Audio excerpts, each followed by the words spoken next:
2 Pedro, capítulo 1. Prefácio e saudação. Simão Pedro, servo e apóstolo de Jesus Cristo, aos que conosco obtiveram fé, igualmente preciosa na justiça do nosso Deus e Salvador Jesus Cristo, graça e paz vos sejam multiplicadas no pleno conhecimento de Deus e de Jesus, nosso Senhor. A prática progressiva das graças cristãs e seus resultados. Visto como pelo seu divino poder nos têm sido doadas todas as coisas que conduzem à vida e à piedade, pelo conhecimento completo daquele que nos chamou para a sua própria glória e virtude, pelas quais nos têm sido doadas as suas preciosas e muito grandes promessas, para que por elas vos torneis coparticipantes da natureza divina, livrando-nos da corrupção das paixões que há no mundo. Por isso mesmo, vós, reunindo toda a vossa diligência, associai com a vossa fé a virtude, com a virtude, o conhecimento, com o conhecimento, o domínio próprio, com o domínio próprio, a perseverança, com a perseverança, a piedade, com a piedade, a fraternidade, com a fraternidade, o amor, porque estas coisas, existindo em vós e em vós aumentando, fazem com que não sejais nem inativos, nem infrutuosos no pleno conhecimento de nosso Senhor Jesus Cristo. Pois aquele a quem estas coisas não estão presentes é cego, vendo o sol que está perto, esquecido da purificação dos seus pecados de outrora. Por isso, irmãos, procurai com diligência cada vez maior confirmar a vossa vocação e eleição, porquanto, procedendo assim, não tropeçareis em tempo algum. Pois desta maneira é que vos será amplamente suprida a entrada no reino eterno de nosso Senhor e Salvador Jesus Cristo. O apóstolo dá os motivos por que escreveu esta carta. Por esta razão, sempre estarei pronto para trazer-vos lembrados acerca destas coisas, embora estejais certos da verdade já presente convosco e nela confirmados. Também considero justo, enquanto estou neste tabernáculo, despertar-vos com essas lembranças, certo de que estou prestes a deixar o meu tabernáculo, como efetivamente nosso Senhor Jesus Cristo me revelou. Mas, de minha parte, esforçar-me-ei diligentemente por fazer que a todo tempo, mesmo depois da minha partida, conserveis lembrança de tudo. A superioridade da palavra de Deus. Porque não vos demos a conhecer o poder e a vinda de nosso Senhor Jesus Cristo, seguindo fábulas engenhosamente inventadas, mas nós mesmos fomos testemunhas oculares da sua majestade, pois ele recebeu, da parte de Deus Pai, honra e glória, quando pela glória excelsa lhe foi enviada a seguinte voz: Este é o meu Filho amado, em quem me comprazo. Ora, esta voz, vindo do céu, nós a ouvimos quando estávamos com ele no Monte Santo. Temos assim tanto mais confirmada a palavra profética, e fazeis bem em atendê-la como a uma candeia que brilha em lugar tenebroso, até que o dia clareie e a estrela da alva nasça em vosso coração, sabendo primeiramente isto, que nenhuma profecia da Escritura provém de particular elucidação, porque nunca jamais qualquer profecia foi dada por vontade humana. Entretanto, homens santos falaram da parte de Deus, movidos pelo Espírito Santo. 2 Pedro, capítulo 2.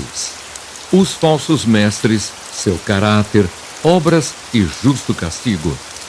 Assim como no meio do povo surgiram falsos profetas, assim também haverá entre vós falsos mestres, os quais introduzirão dissimuladamente heresias destruidoras, até o ponto de renegarem o soberano Senhor que os resgatou, trazendo sobre si mesmos repentina destruição. e muitos seguirão as suas práticas libertinas, e por causa deles será infamado o caminho da verdade. Também movidos por avareza, farão comércio de vós, com palavras fictícias. Para eles o juízo lavrado há longo tempo não tarda, e a sua destruição não dorme. Ora, se Deus não poupou anjos quando pecaram, antes, precipitando-os no inferno, os entregou a abismos de trevas, reservando-os para juízo, e não poupou o mundo antigo, mas preservou a Noé, pregador da justiça, e mais 7 pessoas, quando fez vir o dilúvio sobre o mundo de ímpios, e reduzindo a cinzas as cidades de Sodoma e Gomorra, ordenou-as à ruína completa, tendo-as posto como exemplo a quantos venham a viver impiamente. E livrou o justo Ló, afligido pelo procedimento libertino daqueles insubordinados, porque este justo, pelo que via e ouvia, quando habitava entre eles, atormentava sua alma justa cada dia, por causa das obras iníquas daqueles. É porque o Senhor sabe livrar da provação os piedosos e reservar sob castigo os injustos para o dia de juízo, especialmente aqueles que, seguindo a carne, andam em imundas paixões e menosprezam qualquer governo. Atrevidos, arrogantes, não temem difamar autoridades superiores, ao passo que anjos, embora maiores em força e poder, não proferem contra elas juízo infamante na presença do Senhor. Esses, todavia, como brutos irracionais, naturalmente feitos para presa e destruição, falando mal daquilo em que são ignorantes, na sua destruição também hão de ser destruídos, recebendo injustiça por salário da injustiça que praticam, considerando como prazer a sua luxúria carnal em pleno dia, quais nódoas e deformidades eles se regalam nas suas próprias mistificações, enquanto banqueteiam junto convosco, tendo os olhos cheios de adultério e insaciáveis no pecado, engodando almas inconstantes, tendo o coração exercitado na avareza, filhos malditos. Abandonando o reto caminho, se extraviaram, seguindo pelo caminho de Balaão, filho de Beor, que amou o prêmio da injustiça, recebeu, porém, castigo da sua transgressão, a saber, um mudo animal de carga, falando com voz humana, refreou a insensatez do profeta. Esses tais são como fontes sem água, como névoas impelidas por temporal. Para eles está reservada a negridão das trevas, porquanto, proferindo palavras jactanciosas de vaidade, engodam com paixões carnais por suas libertinagens aqueles que estavam prestes a fugir dos que andam no erro, prometendo-lhes liberdade quando eles mesmos são escravos da corrupção. Pois aquele que é vencido fica escravo do vencedor. Portanto, se depois de terem escapado das contaminações do mundo, mediante o conhecimento do Senhor e Salvador Jesus Cristo, se deixam enredar de novo e são vencidos, tornou-se o seu último estado pior que o primeiro. Pois melhor lhes fora nunca tivessem conhecido o caminho da justiça do que, após conhecê-lo, volverem para trás, apartando-se do santo mandamento que lhes fora dado. Com eles aconteceu o que diz certo adágio verdadeiro: o cão voltou ao seu próprio vômito, e a porca lavada voltou a revolver-se no lamaçal.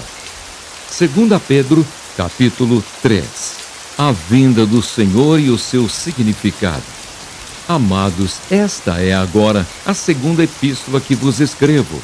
Em ambas procuro despertar com lembranças a vossa mente esclarecida, para que vos recordeis das palavras que anteriormente foram ditas pelos santos profetas, bem como do mandamento do Senhor e Salvador, ensinado pelos vossos apóstolos, tendo em conta, antes de tudo, que nos últimos dias virão escarnecedores com os seus escárnios, andando segundo as próprias paixões e dizendo: onde está a promessa da sua vinda?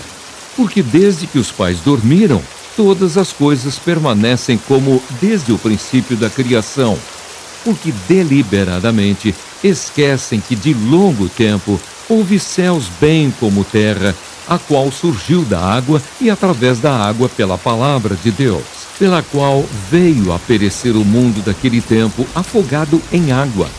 Ora, os céus que agora existem e a terra, pela mesma palavra, têm sido entesourados para fogo, estando reservados para o dia do juízo e destruição dos homens ímpios. Há, todavia, uma coisa, amados, que não deveis esquecer, que para o Senhor um dia é como 1000 anos, e 1000 anos como um dia. Não retarda o Senhor a sua promessa, como alguns a julgam demorada. Pelo contrário, ele é longânimo para convosco, não querendo que nenhum pereça, senão que todos cheguem ao arrependimento. Virá, entretanto, como ladrão o dia do Senhor, no qual os céus passarão com estrepitoso estrondo, e os elementos se desfarão abrasados. Também a terra e as obras que nela existem serão atingidas, visto que todas essas coisas hão de ser assim desfeitas. Deveis ser tais como os que vivem em santo procedimento e piedade, esperando e apressando a vinda do dia de Deus, por causa do qual os céus incendiados serão desfeitos, e os elementos abrasados se derreterão. Nós, porém, segundo a sua promessa, esperamos novos céus e nova terra, nos quais habita a justiça. O cristão deve esperar o Senhor, viver vida reta, estudar as Escrituras e crescer em Cristo. Por essa razão, pois, amados, esperando estas coisas, empenhai-vos por serdes achados por Ele em paz, sem mácula e irrepreensíveis, e tende por salvação a longanimidade de nosso Senhor, como igualmente o nosso amado irmão Paulo vos escreveu, segundo a sabedoria que lhe foi dada, ao falar acerca destes assuntos, como de fato costuma fazer em todas as suas epístolas, nas quais há certas coisas difíceis de entender que os ignorantes e instáveis deturpam, como também deturpam as demais escrituras, para a própria destruição deles. Vós, pois, amados, prevenidos como estáis de antemão, acautelai-vos. Não suceda que, arrastados pelo erro desses insubordinados, descaiais da vossa própria firmeza. Antes, crescei na graça e no conhecimento de nosso Senhor e Salvador, Jesus Cristo. A Ele seja a glória, tanto agora como no dia eterno.